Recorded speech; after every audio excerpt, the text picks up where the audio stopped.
What's going on, guys? This video is not just for people going to TMR Fest, although if you are going to TMR Fest, get excited because I'm going to be talking a lot about the bands that are performing. This video is for everyone who likes music. Basically, I'm going to go through all three bands' discographies on vinyl that I own, talk about why they should be on your radar in general, and I'm going to give away one of their records. So you're going to want to stick around no matter what. Let's check out these bands right after this.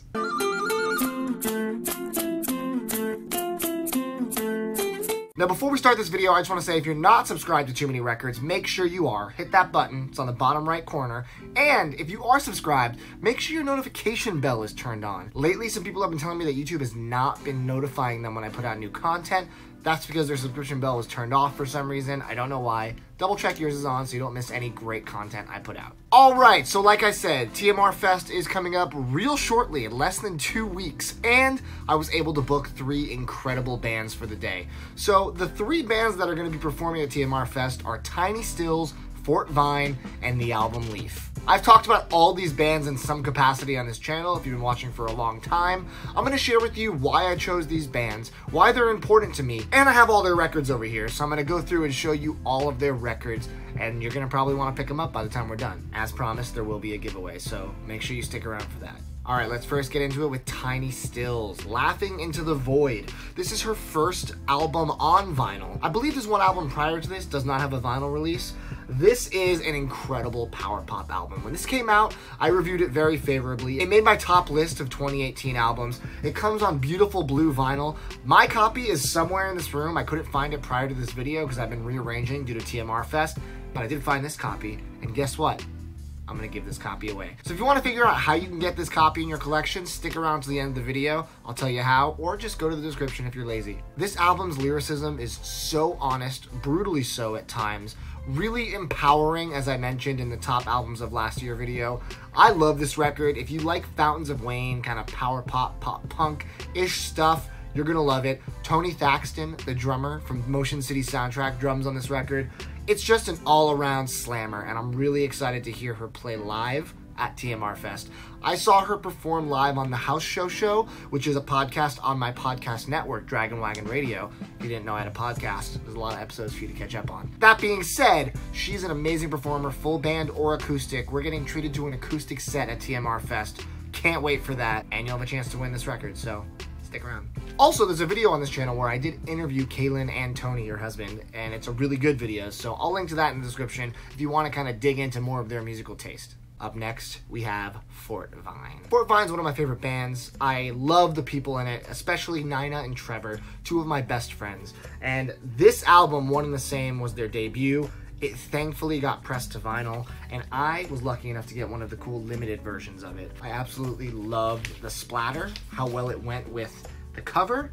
You can see here, beautiful splatter, matches the cover quite nicely. This album is just chock full of soul. It has incredible harmonies. It has amazing, relatable songwriting. And every song is like warm butter melting on pancakes. That's what it feels like. It's just comfort food, even when it's sad, even when it's happy. The full gamut of emotions are there. And I am so excited that they're flying out to play an acoustic set at TMR Fest.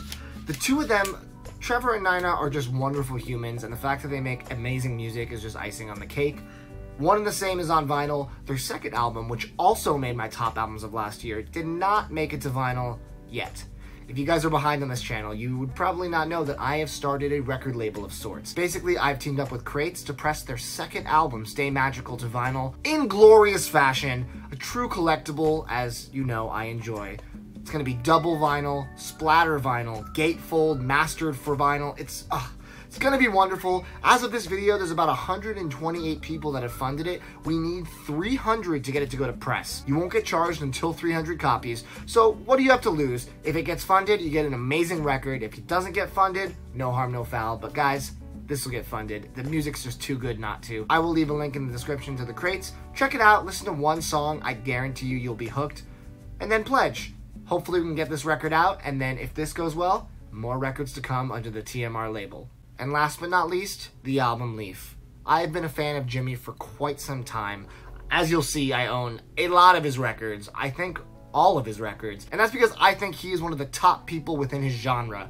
which is not post-rock as some mislabels would have you think online. No, it's more of like a beautiful minimal ambient down-tempo blend that has these incredibly soothing introspective sounds as it takes you on these journeys, some more minimal than others, but always evoking incredible emotion. I've liked his music from the first time I ever heard it, and I had to have everything, and as you're about to see, I kind of do. I'm not going to spend too much time on each record because there's a lot to get through, but let's dive through the discography real quick. First album, an orchestrated rise to fall. This is the first press. Not super easy to find, has a nice little gatefold, and if I remember correctly, there's a 7-inch? Yeah, 7-inch comes on blue vinyl, which is cool.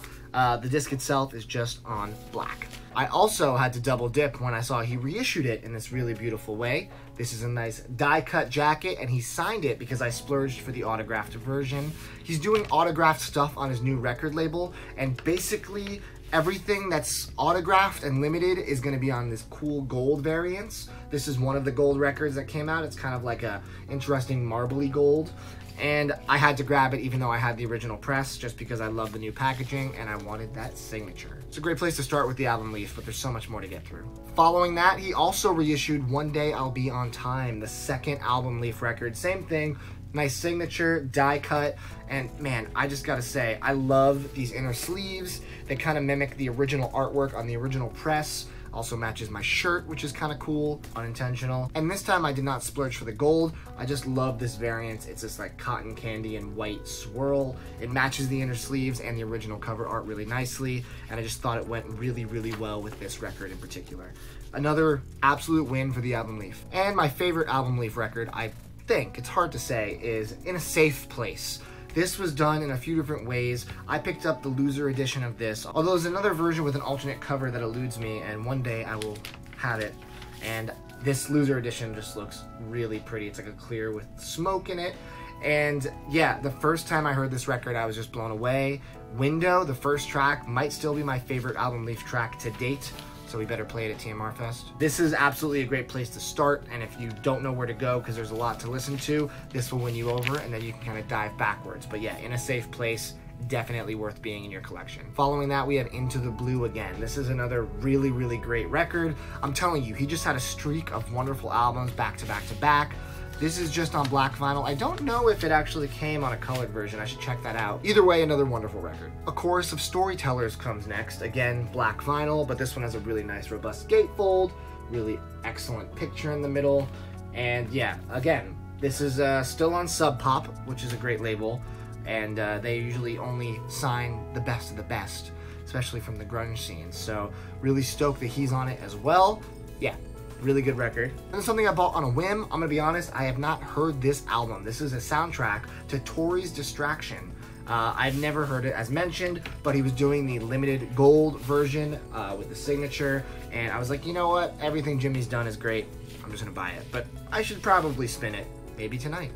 Couple really great EPs, this one being my favorite EP he's done, the Seal Beach EP. He was selling signed stuff. I don't know if you're getting the vibe by now, but he likes to sign records, which is great. This is absolutely beautiful. This is probably in my top 3 releases album leaf has ever done. And another standout EP is the Forward Return EP. This one I believe had 2 variants. I think it was on red and clear. Yeah, this one is clear, and there's a red one too. If I was more of a variant collector, I'd pick up both, but yeah. This one will suffice for now. Another absolutely beautiful album he did solo with Mark Kozelik is called Perils by the Sea. This is a great record released on vinyl films in Cabo Verde. Nice gatefold, and I believe, correct me if I'm wrong, Self. Yep, this is the special promo version, the most limited version of the record. It does come on a kind of dark, murky clear with all of these wisps of different colors in it. All of the Mark Kozelik adjacent promo records tend to be pretty cool looking like that, and it took me a minute to track this one down, but I'm sure glad I did because I love this record. If you guys have been watching this channel for at least a year, you would know that 2 of my friends, Aaron and Justin, created, directed, and starred in the amazing film The Endless, which got endless critical acclaim last year, and the score was by, you guessed it, the album leaf. So when I saw that he put it down on vinyl, had to grab it. Again, this is another one of those gold ones, I believe. This one's kind of a little more of a darker gold, which is fine. It matches the kind of darker undertones of the film, and it matches the cover actually quite nicely. And inside you got picture of Aaron and Justin down there. They're kind of dark and shadowy, so you can't really tell. But this movie is exceptional, and the score is large in part as to why I love it so much. But these two directors, Aaron Moorhead and Justin Benson, are absolutely ones to look out for. Make sure you watch Spring, their movie before this, and Resolution, the movie before that. And I guess every movie they're going to put out after this, because they are only going up from here. I was lucky enough to get all three of them, Jimmy, Aaron, and Justin, to come on the channel, and I put out 4 extremely long videos that probably just catered to me with how long they were. But overall, I thought they were really interesting interviews with them about the movie-making process and their music taste, and Jimmy about how he decided to score the film and his music taste. Jimmy and I became friends because we both have a very similar taste in music. We both have strong opinions that happen to match up that day. And lately I found out that we differ on a few opinions, and he might come on the podcast so we can argue about music soon.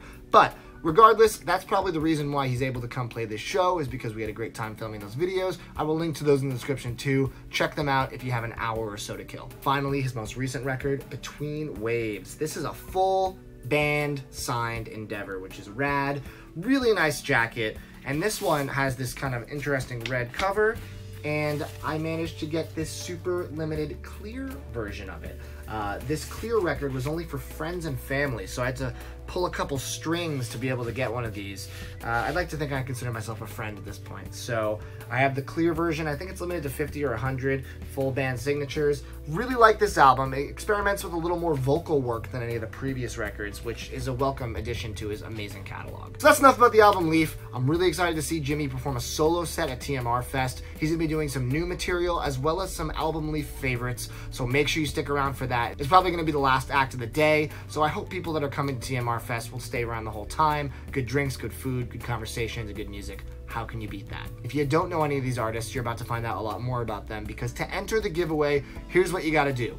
Leave a comment in the description with your favorite track from all 3 artists. So go dive into their discography, listen around a bit, and post what your favorite track is that you've listened to from each of them. 3 tracks and being subscribed to this channel will give you an entry into the contest. A week from today, I will pick a winner and send them the amazing Tiny Stills Laughing Into the Void record. So I look forward to seeing which songs you guys pick from all 3 artists. Alright guys, as I said, TMR Fest is soon. I will be putting in the description information about TMR Fest. If you can make it, if you can get to Los Angeles March 9th, I hope to see you there. If not, there'll be definitely some good content to come from it, maybe a live stream. And as you know, I'm selling 1,000 records from my collection. If you want to figure out how you can get in line to possibly purchase stuff if you can't go to the event, make sure you join the Facebook group, Too Many Records Fest. Alright guys, if you like this video, as I mentioned, please be subscribed to the channel, give it a thumbs up. More videos soon. Thanks.